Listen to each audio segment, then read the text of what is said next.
So the 2013 charts of Google's most popular searches in Australia are just in, with the top Google search at number 1 being "What is twerking?", shortly followed by "Who is God?". Now, on saying this, I don't think you have to be a genius to figure out which of the two questions is more important to be asking Google. I mean, one could potentially explain the reality of our existence, while the other would potentially leave us scarred for the remainder of our existence. And look, I know there's a lot of skepticism surrounding this issue, and quite frankly, I don't blame you. I mean, the meaning of God has been thrown around so often we forgot what it means. From some Zeus-like man in the sky with a big beard, to Thor, to a half-animal, half-human creature, to Kanye West shamelessly producing a track titled "I Am God" on his album Yeezus, to Eminem then self-proclaiming himself as the rap god, a new brand of clothing titled "I Am God", and who could forget Justin Bieber and his Believers. You affectionately refer to your fans as beaners. No, believers. And now I understand that most of this may be exaggerated, and many of these examples are mere semantics and plays on words that are probably being taken out of context, as let's face it, nobody actually believes in Bieber, and I highly doubt that Kanye West considers himself a god. When someone comes up and says something like, "I am a god," everybody says, "Who does he think he is?" I just told you who I thought I was, a god. And now Kanye West smashes his head into a street sign really, really hard. Oh! Kanye. Oh, Kanye. Kanye, you okay? Sounds like Kay's got a new hit. A god. That's who I think I am. Kanye, you okay? So with all these misconstrued definitions of God, the least I could do is help clear the water and help us finally find out who is God. Well, to begin, let's start with the things that we all agree on. First and foremost, we're here. We just began and we exist. And like all things that begin to exist, they require a cause. Things don't just come out of nothing, and although at times we sometimes wish they would, they don't. If I told you that this glass sprang into existence, this glass made itself, you said Muhammad Ali's crazy.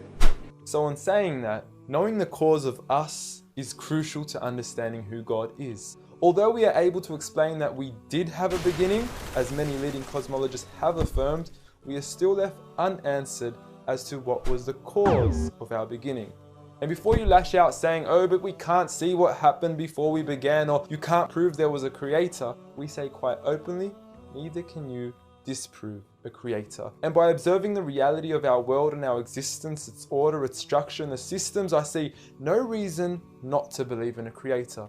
But then one may ask, where did this creator come from? What was the cause of him? And it will go on forever and ever, which would most probably lead to us never have ever been created.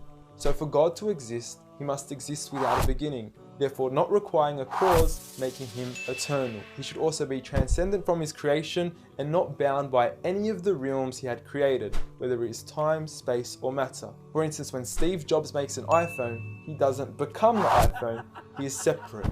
And of course, we could also argue that he is one. This makes the most sense, and it would also avoid any potential conflict between two disputing all-powerful gods with conflicting interests. But we still don't know which God is he.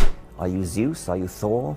Are you Yahweh? Well, if you agree with everything I've said up until now, you will realize that each of these gods don't fit into our established criteria of who God is. They are all created beings, they are not eternal, they have not created anything, they are dependent, and they require sleep, rest, oxygen, and food.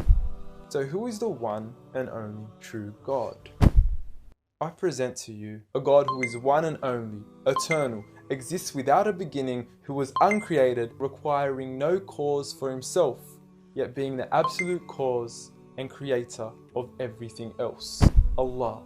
A simple definition of God that is logical and rational. There is nothing like him, no man, no creature, nothing imaginable. He is the one who is perfect, although I don't like using the word perfect because our understanding of perfection would never encompass his true essence. He is in control of everything, whereby nothing can harm us unless he wills it. He is the all-knowing, the all-hearing, and unlike our friend Kanye, he is the all-seeing.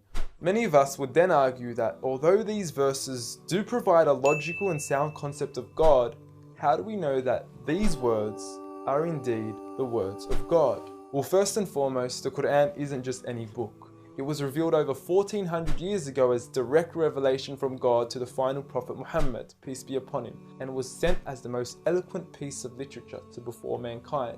Revealed at a time where poetry was rife and to a population housing the best of poets, only to leave them speechless and at a loss for words. Now, what is important to note is that the Quran doesn't fit in any of the known classes of poetry nor prose. Rather, it is a fusion of both that even to this day shake the hearts of Muslims and non-Muslims alike. It's almost trance-like. I mean, you can hear it's very euphonic. I mean, there's a lot of internal rhyme and end rhyme, and the rhythm is not predictable, and it's beautiful. Even to this day, the Quran remains incomparable and stuns humanity with its accurate references to science and history, from accurate descriptions of the human embryo to historically accurate references to the different rulers in the different Egyptian dynasties. And no matter how many times people will try to discredit the Quran on its authenticity, it remains standing. Will you please, at the very next science lesson, get some salt water, get some fresh water, and mix them and see what happens? The Quran says 2 seas, not 2 cups of water. And to those that doubt it is from God, the challenge is simple.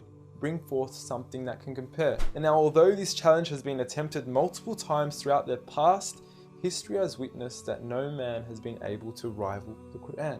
But does this challenge still apply today? Well, we could surely put it to the test, and who better to choose than the self-proclaimed rap god. Call yourself the rap god. Eminem, dubbed the best of his time, being incomparable with anyone in his league. The last thing the world needs is another me. Now, if we compare the works of Allah with the works of Eminem, we are left with this. Slickety gibbity hippity hip hop, rappity rap, pack and a mac in the back of the act, pack, rap, yak, yakity yak yak at the exact same time I attempt these lyrical acrobat stunts.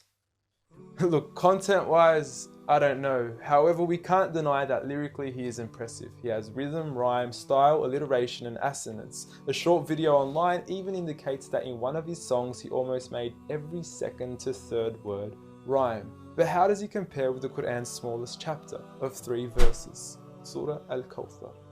Now, in just 10 words, Allah is able to use over 30 linguistic and rhetorical devices, including emphasis, multiple meaning, grammatical shift, word order and arrangement, ellipsis, conceptual relatedness, intensification, choice of words, repetition, intimacy, exaggeration, and prophecy, along with many, many more. What's also important to note is that the linguistic devices in the Quran aren't just thrown about randomly. For instance, Allah would use palindromes strategically to describe the terms glorify your Lord and the orbiting of planets, as though both processes are occurring continuously, non-stop, one after the other. The shortest chapter in the Quran also contains a rhetorical device that no one can compete against nor replicate: prophecy. At the end of the first verse, Allah promises Muhammad, peace be upon him, that he would be given abundant good at a time when he was at one of the lowest points of his life, with a small amount of followers and low social status. He had even just lost his son, and his enemies were taunting him with cut-off lineage and progeny, yet Allah was promising him abundant good at this time.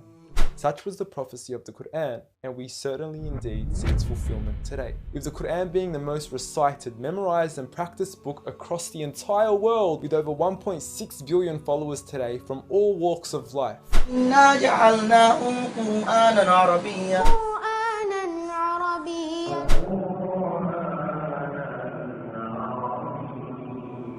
Now, I know many of you are probably thinking, okay, cool story bro, but what's the purpose of the Quran? Well, the importance is that it gives meaning to life, from our overall purpose of existence to why we're here and what happens once we die. God teaches us that each and every single one of us is being tested.